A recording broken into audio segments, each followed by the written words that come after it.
Al-Fatihah. A'udzu billahi minasyaitonir rajim. Bismillahirrahmanirrahim.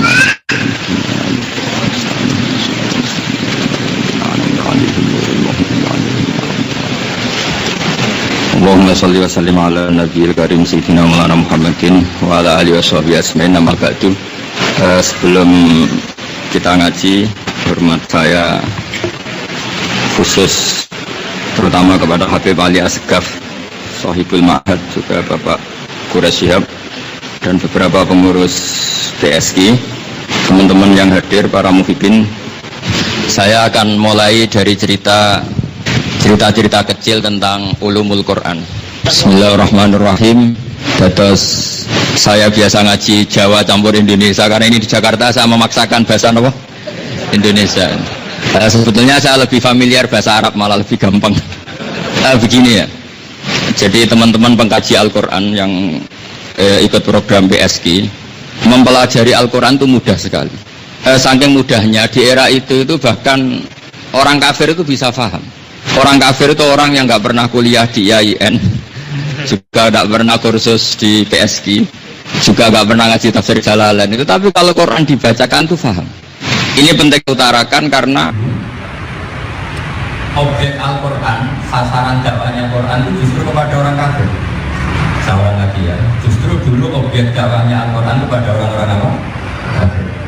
Sehingga ada ayat kuliah ayyuhal kafir. Karena semua masyarakat zaman itu memang semuanya kafir. Kalau dalam fikih modern non-muslim. Kalau sekarang agak repot, silakan kafir kadang nggak boleh jadi repot. Misalnya begini, ini contoh paling gampang. Walid bin Mughirah itu tokoh terkenal kafir. Karena Quran sudah itu menarik itu dulu karena solusi, karena Quran memberi solusi. Misalnya begini, contoh paling gampang. Latihlah berbahagia dengan kebaikan, pasti dengan itu kamu akan meninggalkan kemaksiatan. Jadi orang-orang yang tengah malam tahajud menikmati sungkeman sama Allah, menikmati ingat Allah, menikmati harapan masuk surga, dosanya diampuni, itu jauh lebih nikmat daripada yang sedang bermaksiat. Andai kan kalau ukur itu bisa diukur kebahagiaan, maka orang yang sedang munajat itu lebih bahagia dibanding orang yang sedang apa? Maksiat. Sehingga ulama-ulama dulu berkesimpulan bahagia itu wajib dan itu harus dilatih. Yaitu ada ayat kul bi fadlillah wa bi rahmatih fa bidzalika kalau ingat fadl Allah, rahmat Allah, kemudian harus bahagia. Caranya bahagia gimana? Kita tahu misalnya setiap saat itu kita bisa mati. Makanya kata Nabi, bayangkan kamu besok itu mati. Kalau kamu besok mati itu berarti kamu akan sangat bahagia kalau menyongsongnya dengan taat. Kemudian melihat orang maksiat itu aneh. Dan mulai melihat aneh ini awal dari orang menjadi takwa. Jadi nggak boleh orang takwa karena ketakutan itu tidak boleh. Makanya Allah ngendikan walladzina amanu asyaddu hubbal lillah. Orang-orang mukmin itu sangat mencintai Allah. Karena mencintai Allah yang sangat ini kemudian mereka jauh dari maksiat. Ini penting saya utarakan. Sehingga dulu ulama dulu ini saya cerita ulama-ulama dulu itu kalau ulama dulu gitu makan satu piring kemudian dia kenyang itu bilang gini, kenapa saya harus jadi korupsi? Wong satu piring sudah kenyang, paling satu hari 2 piring. Kalau satu makanan habis 1 pintal, baru saya butuh korupsi, kan butuh uang banyak. Karena satu makan habis 1 pintal, 2 hari kan 2 pintal, berarti 2 hari, 1 hari sudah berapa? 2 pintal, berarti 2 juta. Nah itu korupsi pantas. Uang satu piring warak saja kok butuh korupsi. Jadi orang dulu itu semua perilaku keseharian itu menjadi alat untuk ini penting saya utarakan karena sekarang mulai susah orang bahagia dengan taat. Sehingga Allah pernah menghentikan innalladzina yarmunal muhsanatil ghafilat. Ghafilat itu orang yang menuduh perempuan yang lupa. Lupa, maksudnya lupa itu perempuan ini asik mengkaji Quran, asik mengkaji tafsir, asik cari madatul kalimah kosakata, asik nyari ridhonya Allah. Kemudian saking asiknya itu nggak ada jadwal dugem, nggak ada jadwal melihat gambar pornografi, nggak ada jadwal milih cowok yang maco, nggak selancar cari cowok yang ganteng, karena sudah asik.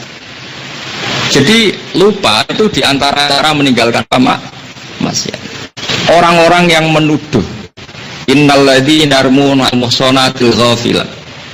Jadi ini diancam sekali oleh Allah karena al-ghafilat ini status yang luar biasa. Itu Quran.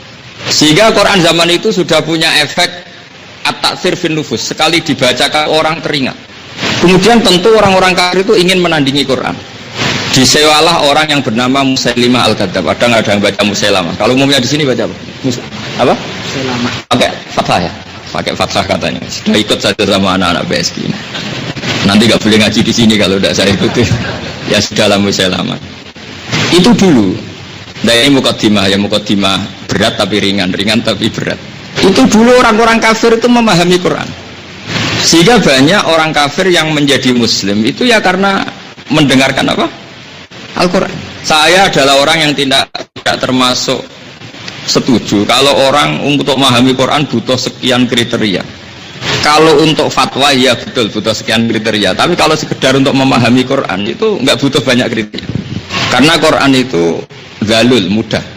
Disebut walaqad yassarnal Qur'ana lidzikri fahal mim muddakir. Saya punya sekian cerita betapa Quran itu mudah. Jadi dulu ada seorang khotib itu ya tukang khutbah atau baru ngambil pidato lah khutbah. Si khotib tadi dalil gini. Fa warabbis samaa'i wal ardi innahu lahaqqum mithla annakum tantikun. Demi Tuhannya langit dan bumi, Quran itu hak. Dia langsung mendatangi si khotib tadi. Si khotib tadi, ini orang Bedui. Kata si khotib ke orang Bedui tadi, Pak Khotib, tolong kasih tahu siapa yang bikin Allah murka sampai Allah kok terpaksa sumpahan. Si khotibnya aja kaget, apa hubungannya? Ternyata adalah misalnya ada seseorang punya hutang misalnya, besok saya bayar, aneh, ya besok saya bayar, tapi saya ininya sekarang. Itu kalau sudah mulai tersinggung bilang apa? Demi Allah besok saya.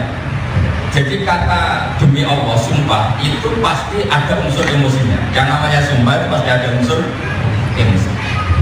Sehingga kalau ada ayat Quran, tentu kita yakin ayat Quran adalah kalamnya Allah. Kok pakai redaksi sumpah, berarti Allah sudah murka.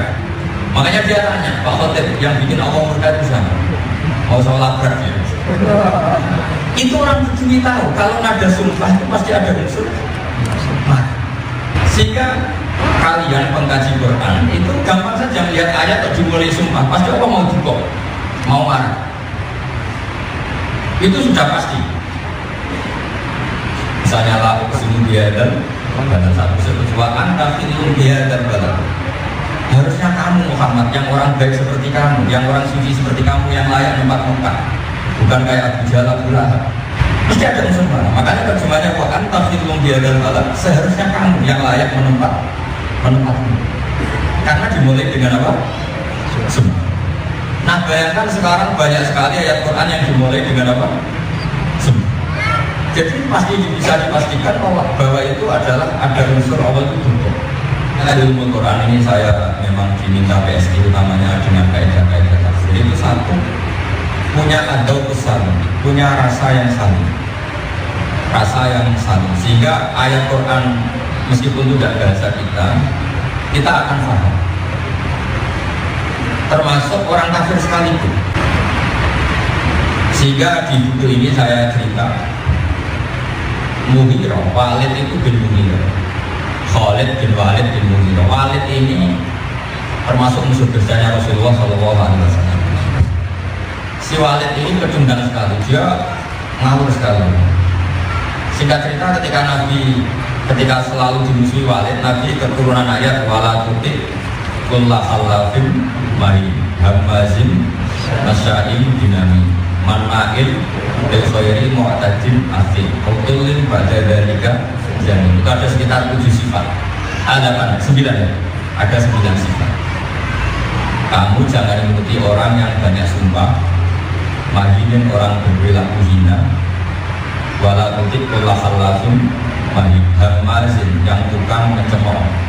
Singkat cerita, si Walid tadi bilang, ibuku Muhammad mensifati saya itu 9 sifat, semuanya itu benar dan saya paham, kecuali satu kriteria, satu definisi yang saya itu tidak paham. Apa itu? Zani. Saya ini dianggap pemalsu nasab. Saya ini dianggap Quraisy abal-abal. Padahal dia kafir. Dan musuh besarnya Rasulullah itu dia ngikuti pengajian Nabi. Dan dia paham. Seorang Nabi dia ngikuti pengajian Nabi dan dia paham sekali. Terus ibunya bilang, iya betul, kamu rasa Quraisynya memang palsu. Bapak kamu Mughirah itu impoten. Lah hartanya banyak, saya takut nggak punya penerus. Terus kata ibunya, mamakan tu arroiyah. Kemudian saya mempersilahkan tukang pengembala menzinai saya terus jadi kamu. Makanya benar Muhammad kamu ini zanim. Quraisy abal-abal. Itu orangnya kafir, tapi dia paham.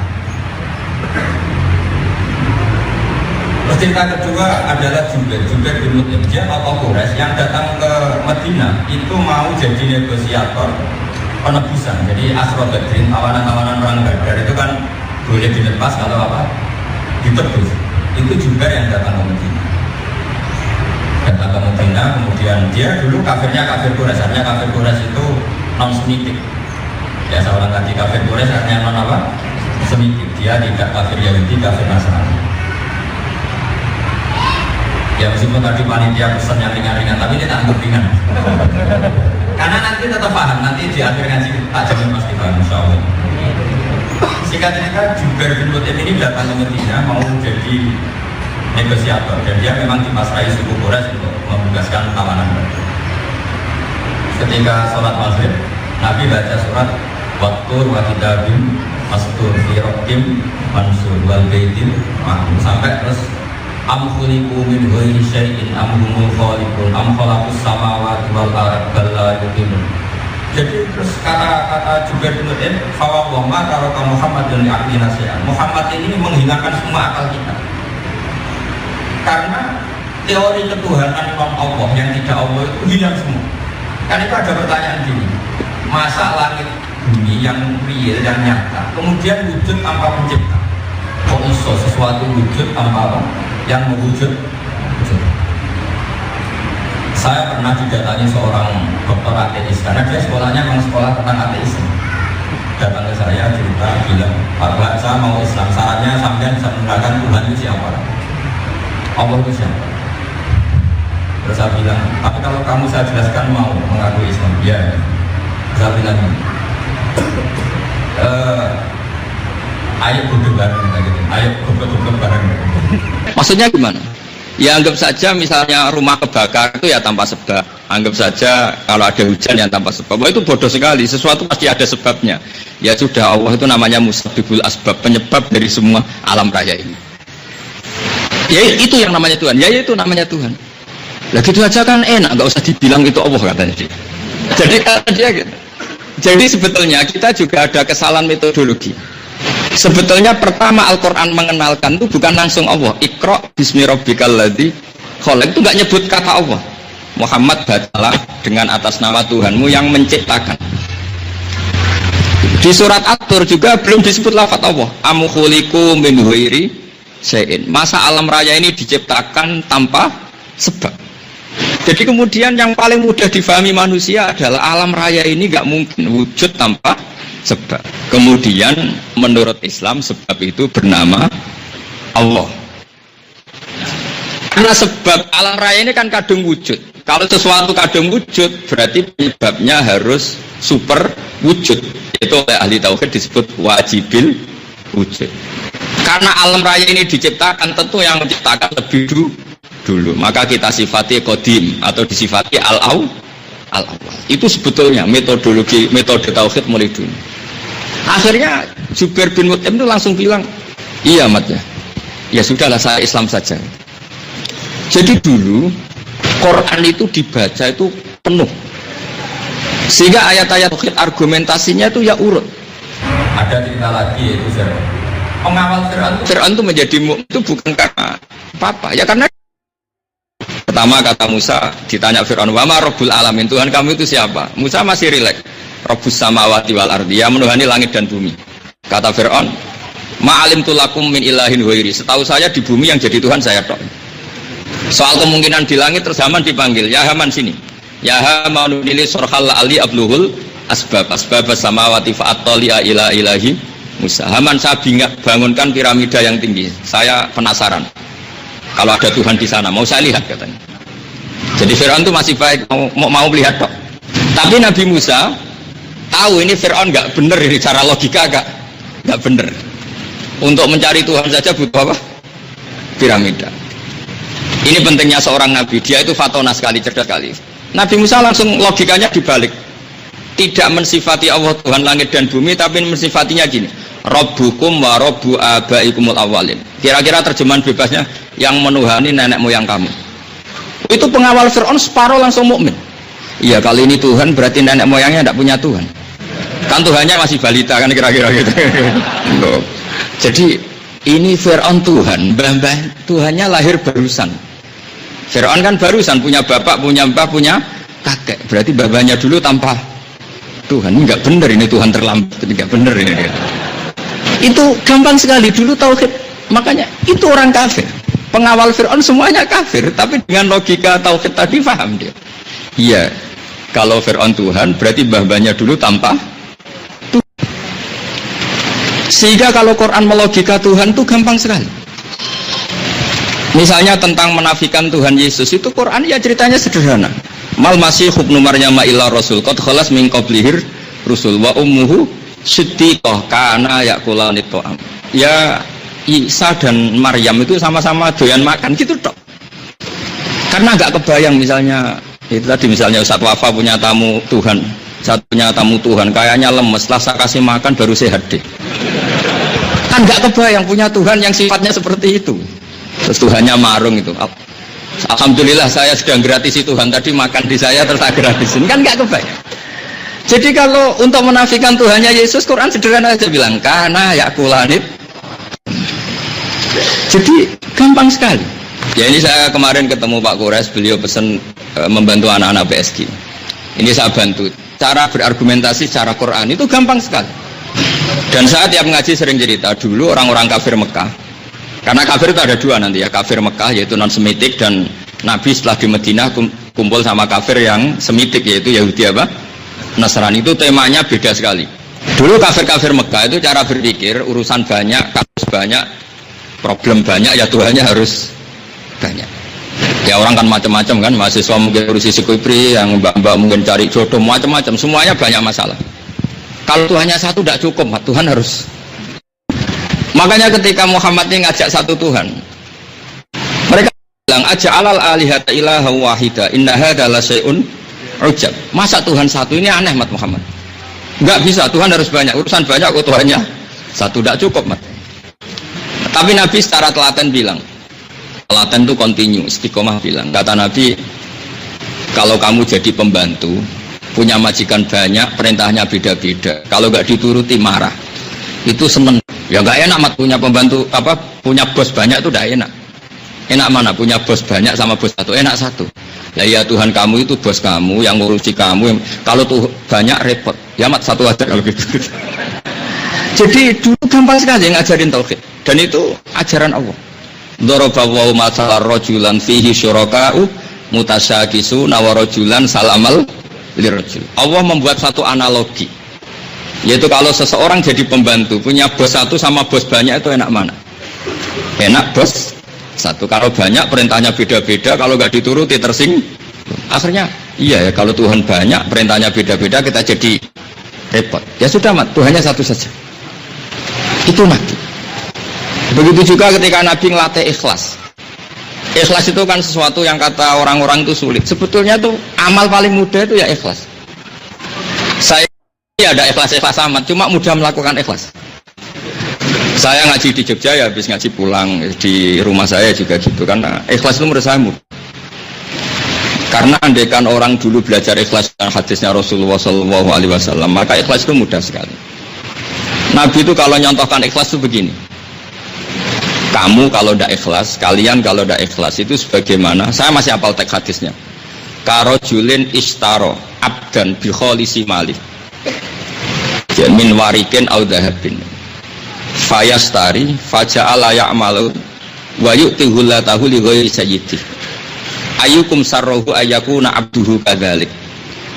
Saya terjemah ya. Kalau kamu tidak ikhlas, tidak amal untuk Allah Ta'ala, itu ibarat seseorang yang beli pembantu itu atau nyewa pembantu, dia bayar sendiri dengan uangnya apa? Sendiri. Disuruh nyupir digaji 5 juta. Kemudian pembantu ini nyupir, misalnya nyupir Grab sampeyan atau taksi sampeyan, setelah nyupir gajinya dikasihkan orang lain. Jadi Nabi nyontohkan itu mudah sekali. Ibarat orang ikhlas itu, kamu beli pembantu atau beli budak dulu, dia kamu pekerjakan menghasilkan uang, kemudian hasilnya dikasihkan orang lain. Jadi taruh saja misalnya punya ladang, nyewa pekerja supaya manen, terus panennya dikasihkan orang lain. Terus Nabi tanya, apa ada yang seneng kalau menyewa orang disuruh panen, kemudian hasil panennya dikasihkan orang lain? Wah, tidak ada yang seneng Muhammad punya pembantu kayak gitu. Ya, kamu itu hambanya Allah, diciptakan Allah, rezeki juga dari Allah, kemudian kamu ngamal demi selain Allah. Saya bilang, gak bener, mat wong ra ikhlas itu ora bener. Jadi itu Islam itu pakai kias, analogi. Sehingga dulu orang mukmin itu barokahnya Quran. Tapi masalah Quran sekarang disekat-sekat. Jadi kalau orang liberal mendalil la ikraha fiddin, diulang-ulang. Kalau orang ekstremis dalilnya faktulul musyrikin haitsu wajadumuhum wa khuduhum wasruhum. Nah, itu tidak kafir. Jadi saya punya sekian bukti bahwa kias, analogi, ya analogi itu bisa menjadikan orang itu gampang iman. Saya ngaji di mana-mana bilang, misalnya gajah itu hewan yang besar ya. Tapi sama Allah tidak dipakai contoh. Ketika orang-orang kafir meragukan kekuasaan Allah, Allah malah ngendikan innallaha la yastahyi ayyadriba masalam ma ba'udatan fama faqaha. Allah itu tidak malu kalau bikin contoh itu seekor apa? Nyamuk. Saya berkali-kali bilang, tidak usah bahas nyawa ya. Orang disuruh bikin patung gajah sama patung nyamuk, milih mana kira-kira? Tidak usah nyawanya, patungnya saja. Milih bikin patung. Nah sekarang kalau nyamuk kecil, Allah bisa sama fokoh atau yang lebih kecil dari nyamuk. Misalnya kalau nyamuk kecil, sama dengan alat kelamin itu berapa? Kamu bilang lagi, lalu uratnya nyamuk yang punya penyakit namanya kuman, lalu kuman nyamuk itu sekecil belum organnya. Kuman punya organ, lalu organnya juga belum kamu teruskan. Kuman juga punya kuman, itu besar. Oh itu orang kafir langsung tasbih. Pertama yang mengejek Muhammad, Tuhan itu kurangan stok sampai jadi contoh saja nyamuk. Kerennya apa nyamuk? Masyhur. Muhammad kehilangan akal sampai contoh saja kok. Nah. Tapi setelah dijelaskan, nyamuk itu kecil dan kecil itu punya alat kelamin, punya organ, punya apa? Kamu bikin, nggak usah bikin ngasihnya apa, bikin patungnya saja tidak kan? Nah saya ingin anak-anak PSD itu bisa menjelaskan Quran sampai seperti ini sehingga mudah diterima. Akhirnya mereka mudah, memang taati. Jadi itu sirinya ada innallaha la yastahyi ayyadriba masalam ma ba'udatan fama fawqaha. Allah tidak malu membuat perumpamaan itu nyamuk. Jadi nyamuk itu bukti kudrotnya Allah tidak bikin hewan sekecil itu. Sudah hewannya kecil, punya organ tubuh, dan organnya punya kuman, kumannya juga punya organ tubuh. Kayak apa begini? Kalau nggak Allah tidak bisa. Jadi dulu orang kafir, bahkan orang munafik itu taslim itu menyerah. Kalau Quran itu nggak mungkin ditandai. Bahkan Quran pernah menantang mereka, fa'tu bi asyri suwarin mislihi muftariyatun. Kalau tidak bisa nandingi Quran secara jujur, secara yang mutu, bikinlah yang muftariyat, yang abal-abal saja. Kalau kamu bisa sudah hebat. Tidak harus bikin yang hebat, yang muftariyat saja, yang akal-akalan saja apa. Sehingga cerita tadi nyewa Musailamah dan disewa. Kemudian dia mengingatnya Quran itu hanya notnya saja. Kalau tak terus, kalau dal. Tapi apa yang terjadi? Mereka ketika disewa itu nyewa begini. Dia bikin Quran ini Musailamah.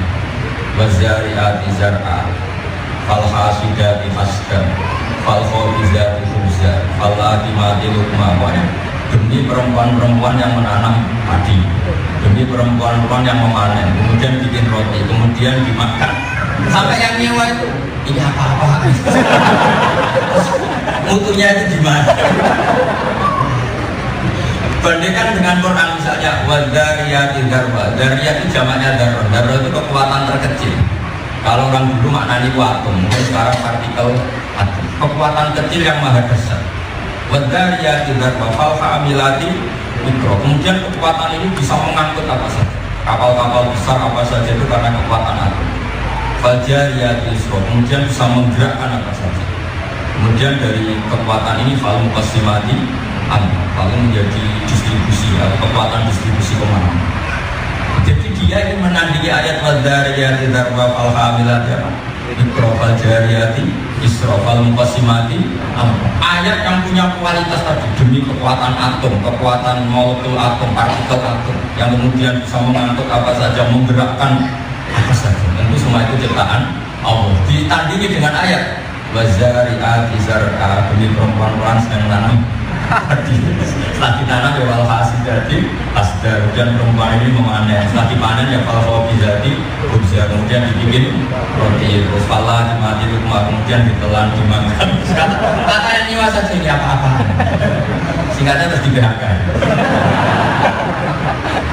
Jadi nah saya ingin, ya saya ulang lagi, saya ingin Quran di BSD atau apa tafsir di BSD itu sampai seperti ini. Jadi dulu Quran itu dimulai dari kul falillah itu hujjatun baligh. Jadi ciri utama kebenaran itu ada argumentasi yang tidak terbantah. Al hujjatun. Saya beri sekian contoh tradisi ulama atau tradisi Nabi atau ulama dari Rasulullah SAW.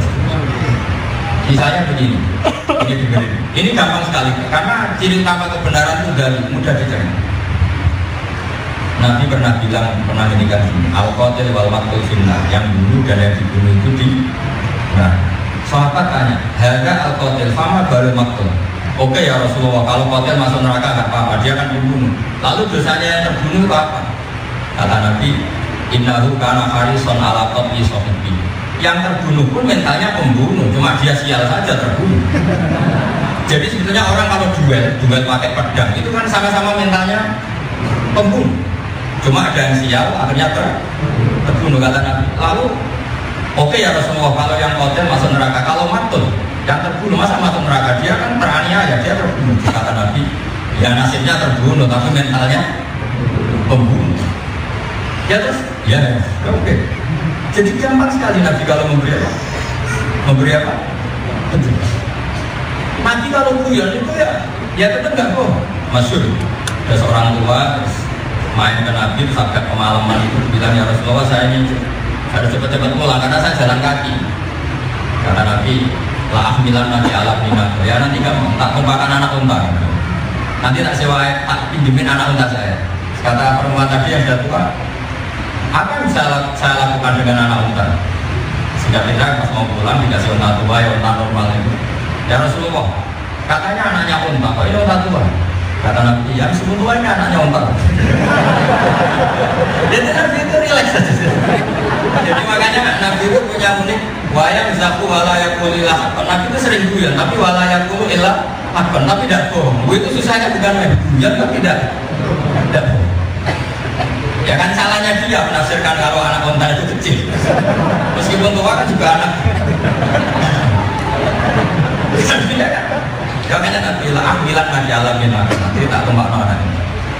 Ya apa yang bisa berubah dengan anaknya muda setelah mau pulang ini. Nah ini kan unta besar ya semua katanya. Oh ini anak besar ya meskipun besar ini anaknya. Jadi guyonannya Nabi saja hujah. Begitu juga Allah itu dia sering kalau andikan boleh dibahasakan, dia boleh sering gejol-gejolkan dengan nabinya itu sering. Dan di semua teks hadis sebenarnya ayat satu robu. Cuma nanti jadi perdebatan anak-anak PSD ini perlu ditakwil, tasabiah. Pernah suatu ketika Nabi Ibrahim didatangi malaikat Israel. Jadi Allah ya sering gejol-gejolkan, guyon sama Nabi. Tapi tentu dengan ada kutip ya, guyonnya kan.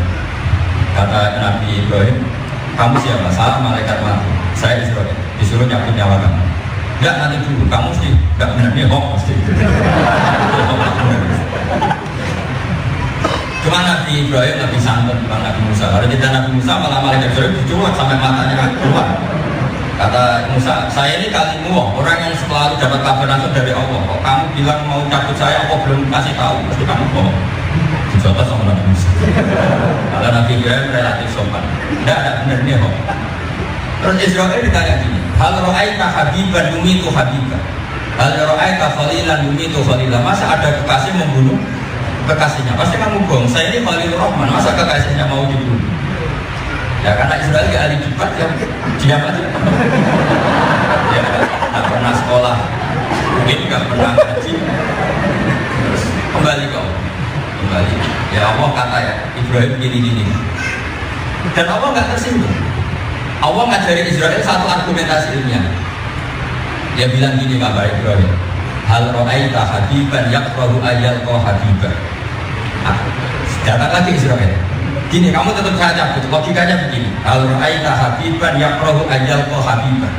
Masa kekasih tidak siap ketemu yang dikasih? Akhirnya Ibrahim, ya oke, siap.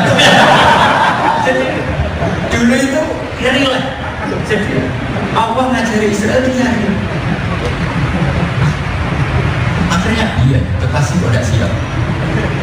Makanya kalau ada anak PS bilang saya kekasih Allah itu bohong, pasti tidak berani mati. Jangan itu bohong, pasti tidak berani mati. Jadi dulu para nabi menerangkan kebenaran itu relate. Nah sehingga dulu karena banyak orang ikhlas, perdebatan para nabi itu juga relate. Saya punya sekian contoh betapa agama ini datang dengan apa ya, dengan nilai, dengan santai, karena kebenaran itu mudah diterima. Jadi dua buku Yusra, lalu buku Mesir. Ada 3 nabi itu yang sezaman. Satu Ibrahim dan Lot. Cuma ada level, karena Ibrahim itu Lot itu keponakan sama Ibrahim, sehingga seangkatan tapi tidak level. Sehingga ya, yang Nabi Lot itu sami apa? Terus kedua Harun dan Musa, itu pun tidak level, karena Nabi Harun jadi Nabi itu karena proposalnya Nabi Musa, jadi karena permohonan Nabi Musa. Nah yang benar-benar seangkatan dan se-level itu hanya Yahya dan siapa? Isa. Yahya dan siapa? Ini sama-sama tahu. Nabi Yahya kata Allah, ya Yahya khudil kita bagi buah wa atairum hukma sobiyah. Jadi pas kecil mulai sudah pintar semua. Singkat cerita, 2 nabi yang satu generasi ini ya sering debat, tapi sama-sama orang ikhlas. Debat itu menjadi debat usir karena sama-sama ada ikhlas. Kalau sama-sama ikhlas itu gampang. Nabi Isa itu kalau setiap main ke satu kampung itu mesti tanya gini, aina sirarun nas, orang-orang buruk itu rumahnya mana? Sing Nabi Yahya mesti tanya, aina sirarun nas, orang-orang baik rumahnya mana? Singkat cerita ada perdebatan kecil. Kenapa kamu tanya rumahnya orang-orang baik? Kata Nabi Isa. Kata Nabi Yahya, enak lah kumpul orang baik, nyaman, gak ketularan nakalnya. Kamu kenapa tanya rumah-rumahnya jelek? Mau ngapain? Kata Nabi Isa, anak atau ibu, saya ini nabi, anak nabi, biman silatin topik, udah wilmaroko. Ya saya ini kan nabi itu kan kayak dokter. Ya nyari yang sakit, kalau sudah sembuh ngapain? Sehingga menjadi manhaj ulama. Ada ulama yang nggak siap ketemu orang-orang nakal karena takut nakal atau takut. Tapi ada ulama banyak juga yang orientasinya menobatkan orang-orang nakal. Karena secara fikih kalau nggak ada mau nemani, nggak ada yang terus kayak apa? Makanya kalau guyonan fikih itu gini, berteman orang fasik boleh nggak? Oh nggak boleh, mari patut fasik. Tapi kalau bina orang fasik boleh nggak? Oh boleh, penting. Dan bina itu dimulai dari kenal itu dimulai dari kancanan. Oh ya boleh.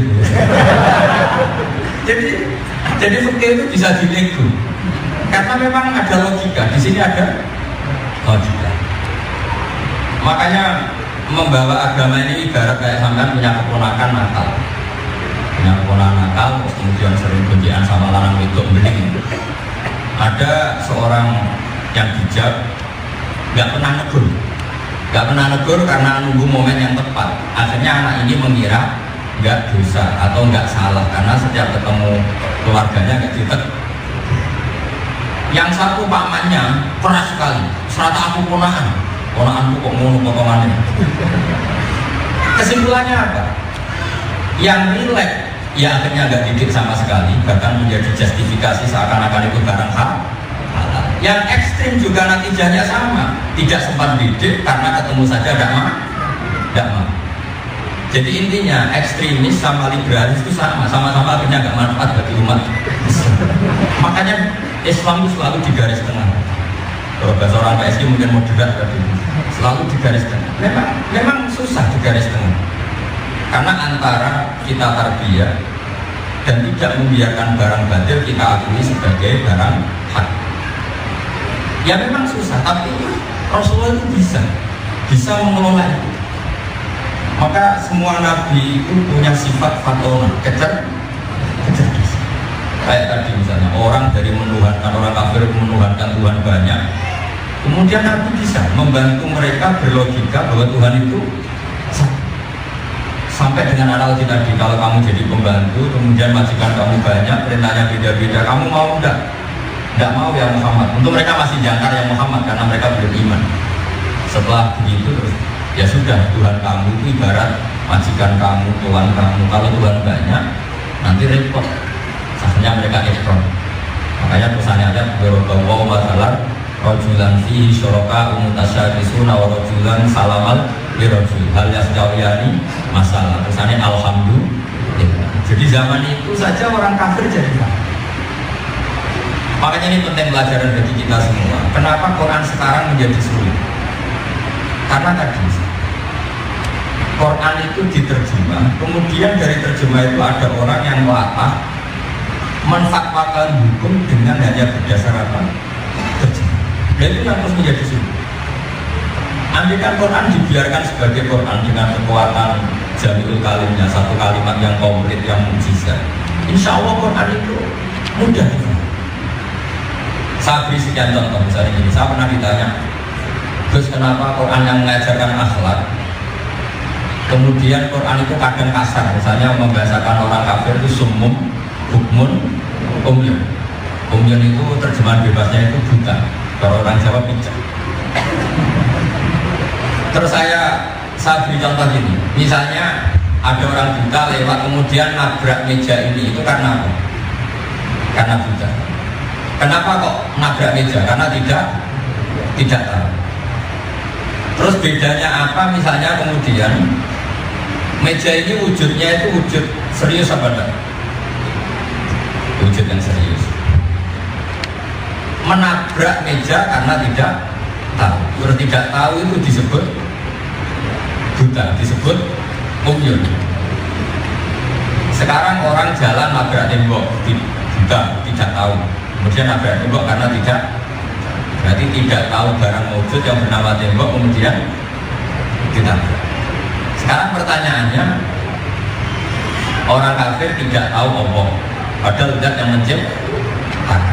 Natijahnya sama-sama tidak tahu. Dan tidak tahu itu bahasa Arabnya umyun, apa? Tidak. Jadi sebetulnya bahasa umyun itu bukan kasar, sesuatu yang tidak mengenali barang hak, ya namanya umyun. Jadi ya biasa saja. Tapi orang kadang mengartikan ini Quran kok kasar. Karena tadi dia memahami Quran itu tidak dengan filsafat ilmu Quran. Sebenarnya kalau pakai filsafat ilmu Quran itu sederhana saja. Kalau ada orang buta lewat kemudian menabrak meja, dianalisis karena tidak. Kalau ada orang menabrak kebenaran, ya karena namanya tidak. Natijahnya tidak tahu, itu disebut buta. Yang satu buta fisik, yang satu buta mata. Jadi sebetulnya normal saja. Sehingga kadang-kadang Al-Quran ini perlu dimengerti. Ngendikan dengan sesuatu yang normal, yang gampang. Misalnya begini, kalau sampai mengkaji ilmu psikologis, ini pasti paham ayat ini. Para sahabat itu kan perang. Yang namanya perang kan ada tangannya putus, ada yang kena pedang, ada yang kena panah. Singkat cerita terus mereka ngeluh, ya Rasulullah, gara-gara kita perang kemudian kena pedang, kena panah, kita sakit. Tapi apa jawaban Allah? Kiranya para sahabat itu akan diapresiasi oleh Allah atau diapresiasi oleh Rasul. Ternyata jawabannya Allah. Iyam saskum korkum fakut masal koma korkum bismillah. Jika kamu luka, orang-orang kafir ya luka, itu saja biasa. Kamu yang mungkin jadi luka aja cemen. Jadi kalau kira-kira anak-anak PSI kok nggak tahajud karena kedinginan, Itu orang biasa maling ayam itu kedinginan biasa. Kalau orang jadi kiai karena takut saya jadi kiai nanti ya, takut punya musuh itu. Badan narkoba itu musuhnya polisi. Itu berani. Kamu yang sholat pada tidak berani. Jadi secara psikologi saya berkali-kali ngaji di mana-mana bilang Allah itu kalau mau menyalahkan orang soleh itu dibandingkan orang dolim. Makanya bahaya. Allah itu kalau menyalahkan orang soleh dibandingkan orang. Badan narkoba itu ya risikonya persaingan antar badan narkoba. Dan di sini bisa tembak-tembakan, bisa ngadepi polisi, BNN itu saja berani. Kamu jadi iya tidak berani karena takut. Takut apa? Resiko. Padahal melakukan kebaikan. Akhirnya sahabat itu gak pernah ngeluh sama Nabi. Karena ketika ngeluh gak diapresiasi malah ada ayat iyam saskum korkum fakot masal koma korkum. Jika kamu luka karena perjuangan orang-orang kafir juga. Sebagian ayat redaksikan intakunu ta'lamuna fa innahum ya'lamuna kama ta'lamun wa tarjuna minallah ma'ala yarjun. Pakai hamzah. Jika kamu merasa sakit karena proses perjuangan, orang-orang kafir juga sakit karena membela kekafiran. Oh, kamu punya kelebihan wa tarjuna minallah ma'ala yarjun. Kamu berharap dari Allah yang mereka tidak ber. Jadi Quran itu mudah sekali. Kalau motivasi yang mudah, kalau memberi analogi yang mudah. Kalau orang sekarang mudah. Jadi contoh makhluk yang dasar itu ya dinosaurus. Kalau menurut saya dinosaurus itu masih gampang. Kita bisa bayangkan bikin patung dinosaurus itu masih bisa. Tapi kalau bikin patungnya itu cari pecahan batu sekecil itu jadi kesulitan. Cari patahnya itu sudah kesulitan. Pakai alat apa? Sehingga Allah bikin contoh apa inna allaha la yastahi ayyadri kama salam ma'ahu tentang sama. Jadi mungkin saya ngaji seperti ini tidak kulino mungkin apa. Saya biasanya ngaji itu ya ngaji rutin pakai kitab karena pikiran saya sederhana. Islam itu kafah sehingga ya ngaji itu harus hatam. Dulu saya ngaji hatam itu karena dendam. Dendamnya itu kalau di depan biasanya musonef bilang kama sayati sebagaimana penjelasan yang akan datang. Pas di belakang kama sabako sebagaimana penjelasan sudah lewat ya. Akhirnya saya dendam ini kalau nggak hatam korban kama sayati kama saya. Nah problemnya sekarang banyak orang ngaji itu tak hatam makanya kacau. Kalau ngaji itu ya harus hatam dia nggak jadi korban kama sayati sampai kama sabako. Makanya banyak sekarang balik abal-abal karena tadi dia nggak pernah belajar apa. Jadi ngaji itu harus hatam. Karena dengan hatam tadi kelihatan.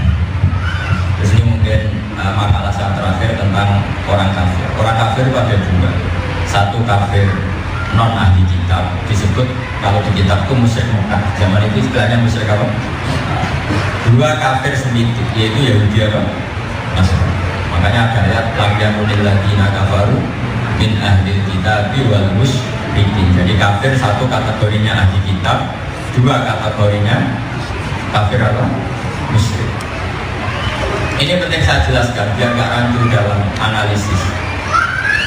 Nah, kafir-kafir yang Mekah itu penyembah berhala dan tidak percaya adanya hari apa? Kebangkitan. Sehingga mereka sering bilang aida mitna wa kunna turaba wa idzaman aina apa? Lama butuh sebagian ayat aina lama dinu. Masa setelah kita jadi debu, jadi tanah, kemudian kita bisa bangkit lagi. Ini mustahil Muhammad.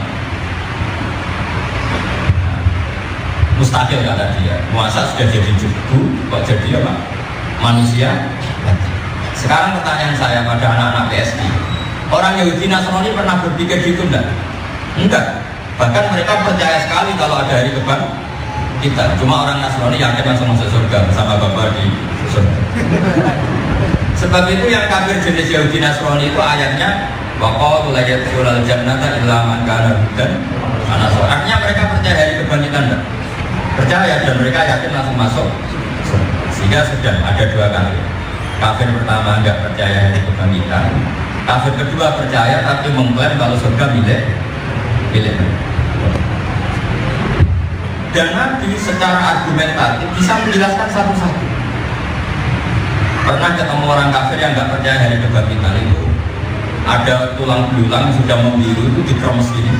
Setelah hancur disalurkan ke wajah Nabi. Apa seperti ini bisa kembali bangun ya Muhammad? Masa seperti ini bisa bangkit lagi? Tapi apa kata Nabi? Nabi menjelaskan secara santai. Manusia itu dimulai dari Nabi Adam. Manusia itu ada periodenya. Semuanya dimulai dari Nabi Adam. Dan Nabi Adam diciptakan dari tanah. Sehingga terus mereka mulai berpikir, iya, manusia pertama itu butuh materi dan materinya tanah. Berarti makhluk yang sekarang kelihatan ini ternyata materinya dari. Jadi kalau sama-sama mustahil, wujud sekarang yang kita alami juga wujud yang mustahil karena wujud dari. Kemudian mulai mereka, oh iya, berarti mungkin. Akhirnya datang ya Rasulullah, saya iman, memang itu sesuatu yang mungkin. Kedua, penjelasan Nabi itu berkali-kali begini, ini dengerin betul. Insya Allah kalau sampean paham ini, insya Allah tauhid sampean benar. Karena syaratnya tauhid itu fa'lam annahu la ilaha illallah, harus ada unsur fa'lam, tahu. Saya pernah ngaji tauhid, namanya kitab Ushul Hamidiyah. Begini cara beliau menjelaskan. Sekarang sampean melihat burung, ya burung apa saja. Kemudian bertelur, kawin terus bertelur, nanti telurnya jadi anak lagi. Itu muhal apa mungkin? Tidak, jawab saja. Mungkin kan? Ketika Anda mengatakan mungkin itu ikut menciptakan apa enggak? Enggak. Berarti status Anda melihat burung-burung itu status Anda adalah tidak mampu menciptakan burung. Saya ulang lagi. Ya ada burung kawin kemudian punya anak, bertelur jadi anak. Terus kamu bilang itu mungkin. Karena apa? Karena sering melihat. Sering. Ketika Anda mengatakan mungkin itu karena sering melihat apa karena Anda ikut menciptakan? Sering melihat, bukan karena ada yang menciptakan siapa? Allah. Nah sekarang misalnya saya terus bilang dari meja ini akan keluar burung, sama bilang mukhal apa enggak? Mukhal. Bilang mukhal itu karena tidak mungkin apa tidak pernah melihat? Tidak pernah melihat. Kalau bilang tidak mungkin, mungkin. Sebab itu Nabi, ciri khas para Nabi adalah orang yang tidak terjebak apa yang beliau-beliau lihat. Mereka hanya tahu kudrohnya Allah tidak terbatas. Sehingga ketika kaumnya Nabi Soleh minta, Soleh kalau kamu Nabi betul, keluarkan onta dari batu ini.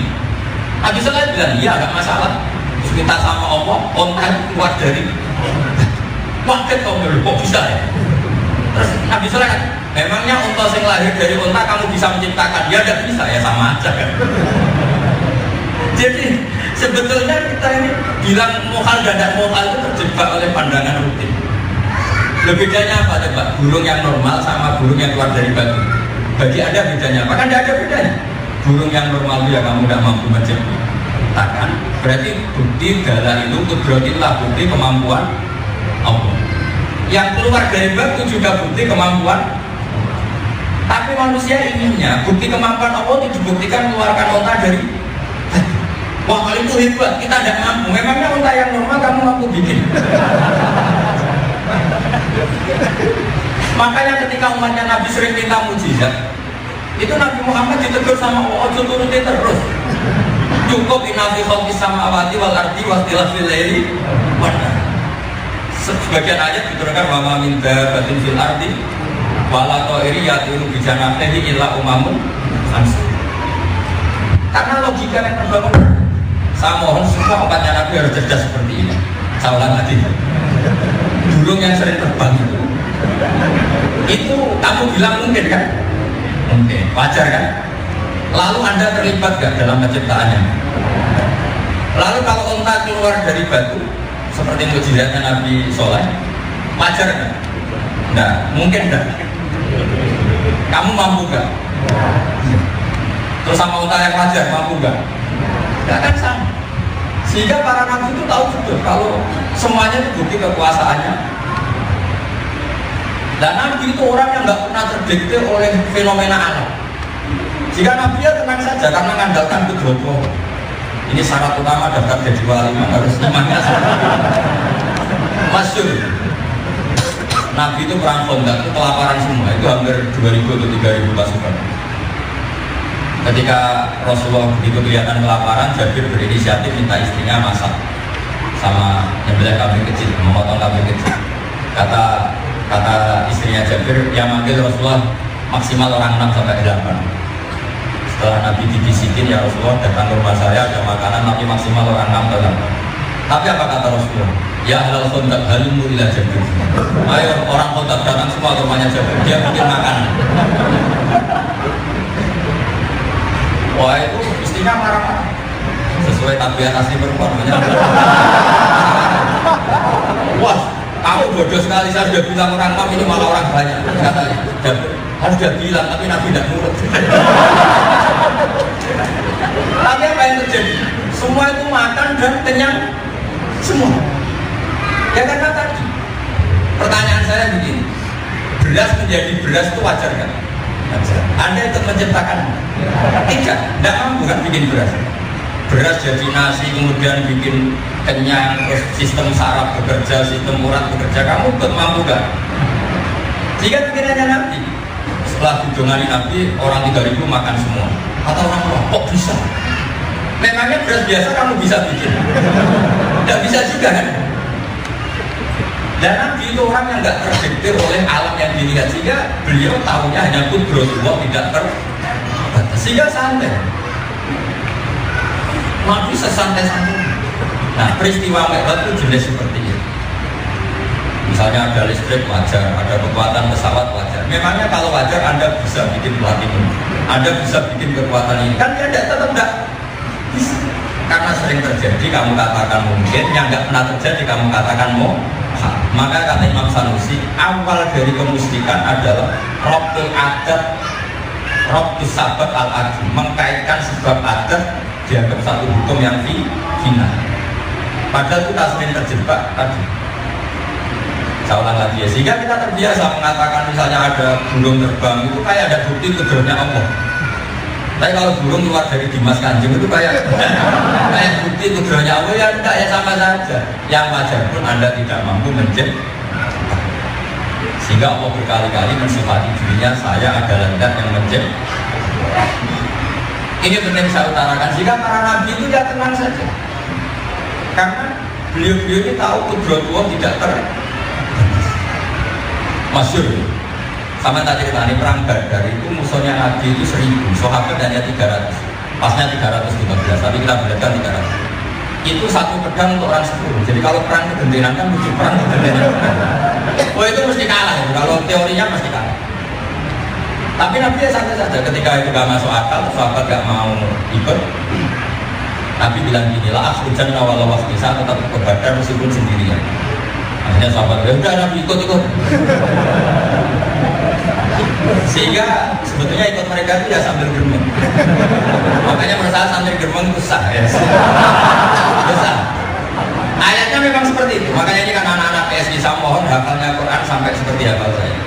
Memang teksnya gitu. Kama akhrajaka rabbuka min baitika bil haqq wa inna fariqam minal mu'minina ladari. Quran pun menerangkan gitu. Peristiwa Badar adalah kamu dikeluarkan dari rumah kamu Muhammad kemudian ke Badar dan orang-orang mukmin keluar dalam keadaan geremeng. Wa inna fariqam minal mu'minina ladari. Yujadilunaka bil haqqi ba'dama tabayyana ka'annama yusaquna ilal mauti wa hum yanzurun. Ya sudah ya Rasulullah, saya ikut perang. Apa kok perang? Ya sengkok mati bareng aja. Karena yakin kalah, karena tadi peralatan perangnya dari bang. Makanya mereka kaan nama Yusapuna dan mau. Bagaimana mereka didatangkan menuju kematian. Tapi apa kata Allah? Allah itu adegan boleh dibahasakan. Logikanya itu lebih masuk akal. Kata sahabat kan, Mat, kalau perang yang imbang ya Rasulullah, kalau perang yang imbang, kalau tidak imbang jangan. Tapi andai kan boleh dikatakan logikanya Allah lebih masuk akal. Wa id ya'idukumullahu ihda ta'ifataini annaha lakum wa tawadduna anna ghaira dzati syauqati takunu lakum wa yuridullahu an yuqal haqqo bi kalimat. Muhammad, para sahabatmu ingin perang yang ringan-ringan, yang imbang, yang ringan. Tapi Allah ingin menunjukkan kemampuannya, menunjukkan kekudrahannya. Sehingga ingin menunjukkan pasukan kecil mengalahkan pasukan besar. Kira-kira gini, nak gue menang mergomon besar mengalahkan kecil, kan nggak menunjukkan kudrat saya. Kira-kira gitu. Makanya justru diuji kecil mengalahkan besar. Sehingga perang Badar itu perang paling unik. Ketika 300 ini seri pertama kalah, seri kedua kalah. Masyhur terus Nabi berdoa. Ini doanya Nabi bukan doa siapa. Doa Nabi. Dan ini saya ada politik kedua ini. Masyhur Nabi berdoa, Allahumma intuhlik hadhihi soba lam tuqbat badal. Ya Allah, silakan aja habisin semua pasukan saya. Tapi resikonya nggak ada yang menyimpang tol. Nggak apa-apa. Yang tahu kalau engkau Tuhan itu hanya pasukan saya. Kalau engkau habisi sudah nggak ada yang kenal kamu Tuhan. Selesailah cerita ini. Singkat cerita akhirnya Allah mendatangkan malaikat. Dan kelihatan kalau Nabi Rasulullah itu muka syafaq. Ketika malaikat datang, itu Nabi senyum juga. Terus bilang gini sama sahabat, ya udah kamu tenang saja, ini malaikat sudah mau ikut perang. Itu ada beberapa cerita lucu betul. Itu ada beberapa sahabat mungkin yang agak hitam degil gitu. Memang hitam degil. Terus dia membawa Abbas paman Rasulullah. Zaman itu secara dohir belum Islam. Saya bilang secara dohir belum Islam. Bahkan beliau masih ikut perang apa? Badar, jadi pasukan kafir. Setelah ditawan, ya Rasulullah ini tawanan saya, maka hak ghanimah itu milik saya. Kata Abbas, ya Rasulullah, yang atas sana diurangnya ganteng tidak orang ini. Terus kata Nabi, ya betul, tadi malaikat yang bantu di perang apa? Ada sahabat lagi nuntut ghanimah. Saya nuntut ghanimah ya Rasulullah, yang bunuh Abu Jahal itu saya, yang bunuh ini saya, kata sahabat-sahabat. Tapi ada sahabat yang jujur. Apa betul gitu ketika tanya? Enggak Nabi, pas mau saya bacok gitu kalau bahasa Jawa sudah terputus kepala. Maksudnya mereka ngaku ini nggak ada yang wajar, orang Badar itu nggak ada. Makanya terus Allah berjawab para sahabat itu, falam taqtuluhum walakin naboha qatalahum kama romaita idromaita walakin naboha rom. Akhirnya mereka terus ikrar. Ya terus cerita sendiri. Ya Nabi, saya itu tidak ikut apa tahu-tahu orang udah gimana. Ya saya ingin anak PSG itu sampai seperti itu. Jadi dulu agama itu rileks. Kadang Allah berjawab Rasulnya, berjawab para sahabat. Falam taqtuluhum walakin naboha qatalahum kama romaita idromaita walakin naboha. Sehingga hubungan dengan Allah dulu itu rileks. Masyhur di kitab-kitab tasawuf. Ada seorang wali doanya mustajab. Dia agak mantul sama Tuhan. Karena dia hanya butuh makan 1 piring, 2 piring, tapi harus jadi tukang manol di pasar, tukang angkut. Terus dia, ya Allah, saya ini ahli ibadah. Kalau sudah makan 1 hari, ibadah terus. Masa butuh 1 piring saja harus jadi tukang kuli angkut? Buat saya kasih rezeki yang tambah kerja. Singkat cerita, suatu hari dia dituduh malik terus dipenjara.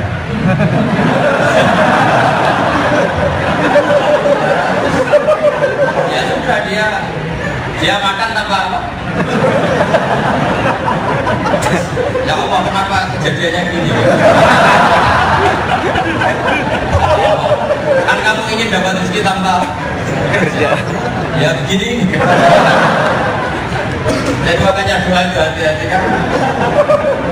Karena hubungannya Allah dengan hambanya itu unik. Makanya hadis-hadis itu biasa Nabi senyum gitu, tertawa-tawa, rileks. Terus sahabat tanya, apa Nabi yang tanya, kenapa kamu tidak tanya saya 5 ada? Kenapa saya senyum? Sampai tanya, saya begini karena diutus Allah. Tapi ada berita gembira dari Allah begini. Sehingga dialeknya para Nabi dengan Allah itu yang satu manja, yang satu itu ya rileks. Saya berikan contoh betapa Nabi itu rileks. Nabi Musa itu tahu Israel itu mulai dulu bulat, jadi Bani Israel itu bulat. Sehingga cerita Nabi Musa sudah milih orang pilihan. Wastara Musa qaumahu sab'ina rajulan di Madinah. Milih 70 orang pilihan. Kira-kira pengurus PSG semua. Diajak terima Taurat. Setelah di Gunung Sina, Nabi Musa itu mojok lah kira-kira. Terus entah baca apa terus. Ayo pulang, kita sudah dapat Taurat. Kata orang 70 tadi, kok enak Musa, kamu mojok terus bilang sudah ketemu Allah. Gak bisa.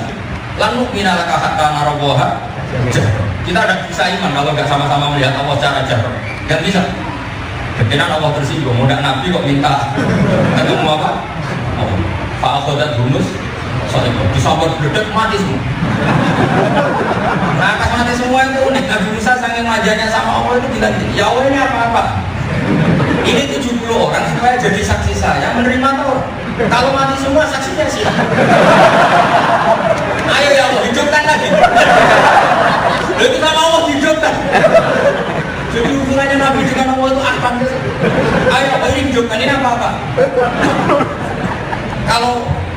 sholat tanpa saksi repot.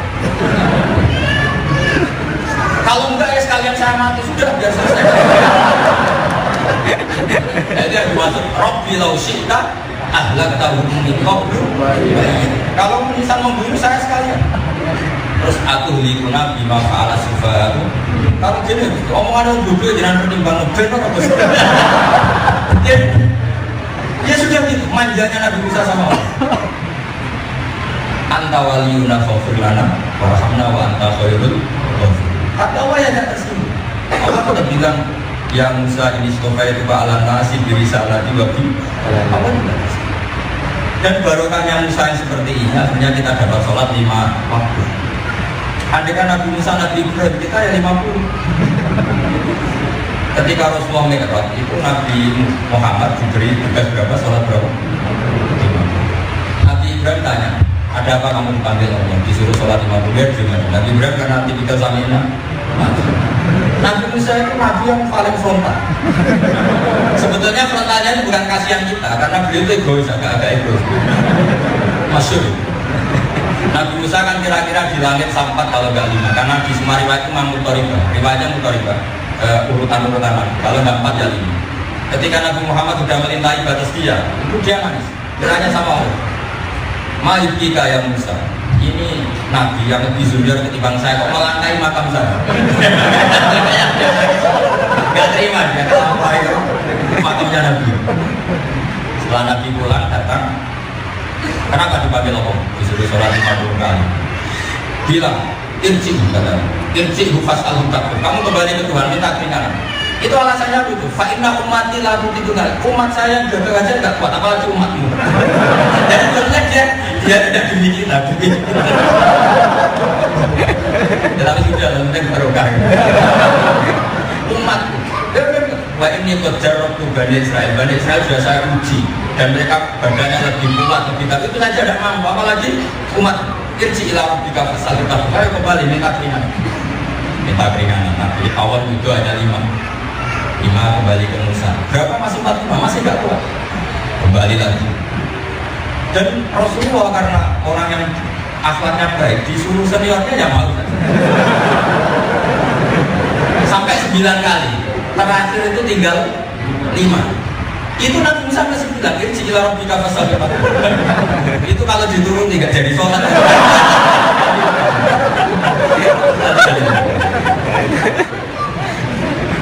Ya itu yang unik. Nah, artinya gini, dulu orang dengan Allah itu hubungannya itu manja ya. Sekarang enggak. Orang itu dibikin takut dengan Allah. Itu repot. Padahal ciri utama agama itu walladzina amanu asyaddu hubbal.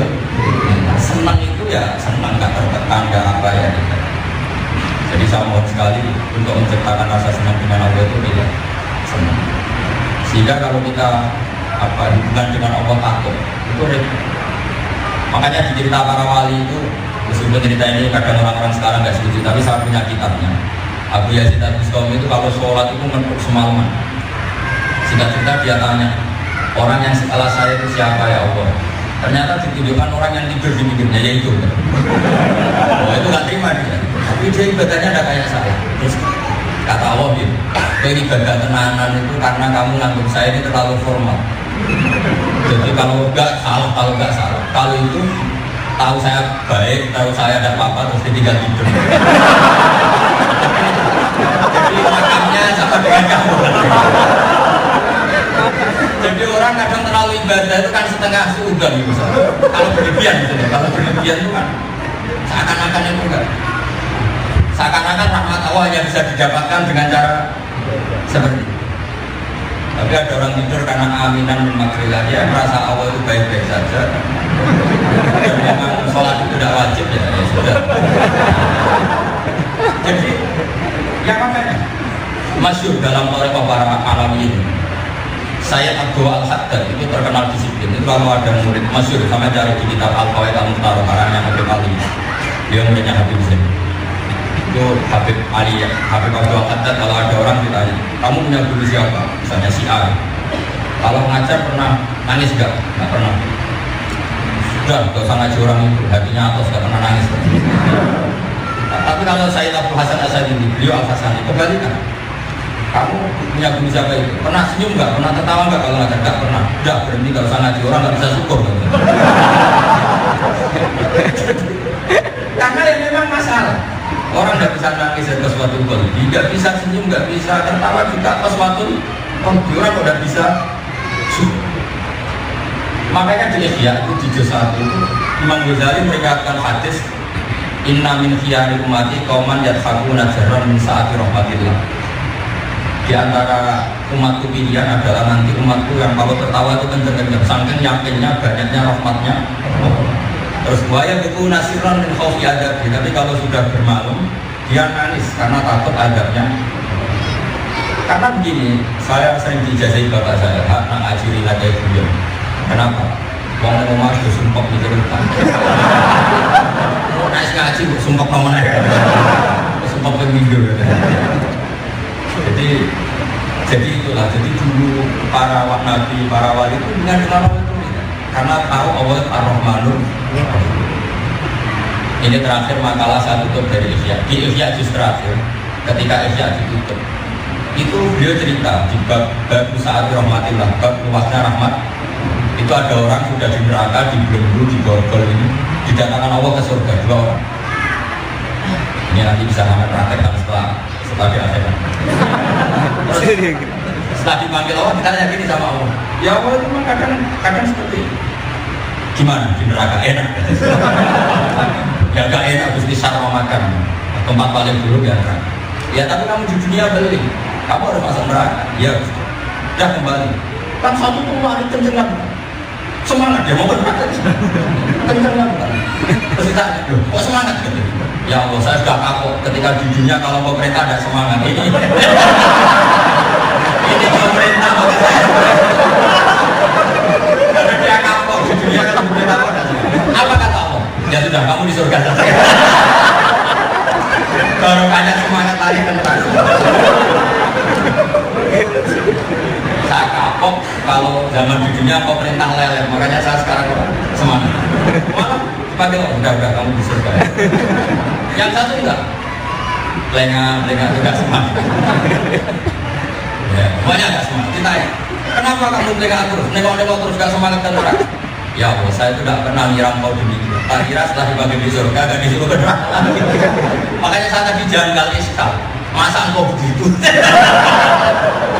Saya itu tidak pernah ngira setelah engkau panggil ke surga, kemudian disuruh ke neraka lagi. Saya tidak pernah engkau begitu. Ya sudah, kamu kesulitan sama saya, tidak akan mengembalikan kamu ke neraka, dari sini aja. Jadi semuanya dibenarkan. Semuanya dibenarkan. Itu sebenarnya warak mati wasiat. Jadi yang lari kenceng ya dibenarkan, itu bisa kamu tiru nanti. Yang pelengah antol-antoleh ya dibenarkan karena anak indah berni aku. Jadi ini luar biasa sekali. Jadi saya mohon hubungan dengan kita dengan Allah itu hubungan yang santai, yang rileks, yang mahal. Saya kemarin ketemu Pak Gores masih diskusi tadi. Lalu prokul hakul li ajril ganti. Bahwa kita akan ngomong hak terus meskipun di dunia banyak maksiat, banyak kembali.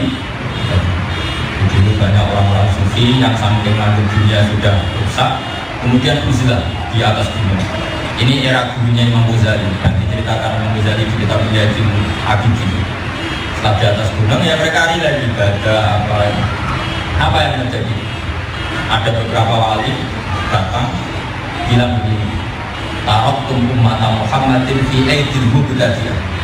Kamu enak-enak ibadah di sini sementara umat dipimpin orang-orang yang nah kalau kita sekarang ahli ilmu anak-anak PSI tidak mimpin Quran, tidak mimpin cara Arabiah Quran, berarti taraktum umat Muhammad fi aidil kafirah, fi aidil mubillah, fi aidil adil awam.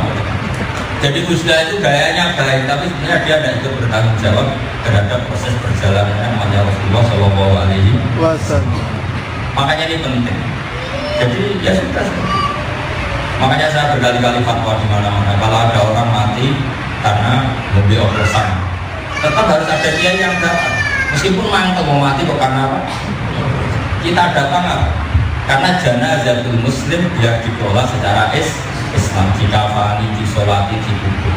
Dan nanti kalau ahlul haq gak ada yang datang, kemudian orang-orang ini punya cara baru. Terus dibekno juga arah. Jadi kita datang bukan menghormati mayat, enggak, menghormati keyakinan Islam bila tetap berjalan. Nah, dalilnya apa? Allah yukrabul haqqu li ajlin. Jangan sampai kebenaran ditinggalkan karena ada kebatilan. Oke teman-teman, jadi itulah reaction ngaji kita bersama dengan Kiai Haji Bahauddin Nur Salim atau Gus Baha. Yang mana Gus Baha kali ini itu ngaji di Bait Al-Quran atau pondok pesantrennya Profesor Quraisy Shihab yang ada di Tangerang Selatan, dan beliau ini dalam rangka peringatan Isra Mi'raj Nabi Muhammad SAW. Dan beberapa hal yang disampaikan oleh Gus Baha tentu saja sudah sangat detail ya tadi disampaikan oleh Gus Baha, dan hanya saja audionya itu agak kurang jernih karena memang kadang keras, kadang normal atau kecil lagi. Nah itu yang membuat agak kurang nyaman mungkin untuk ngajinya ya.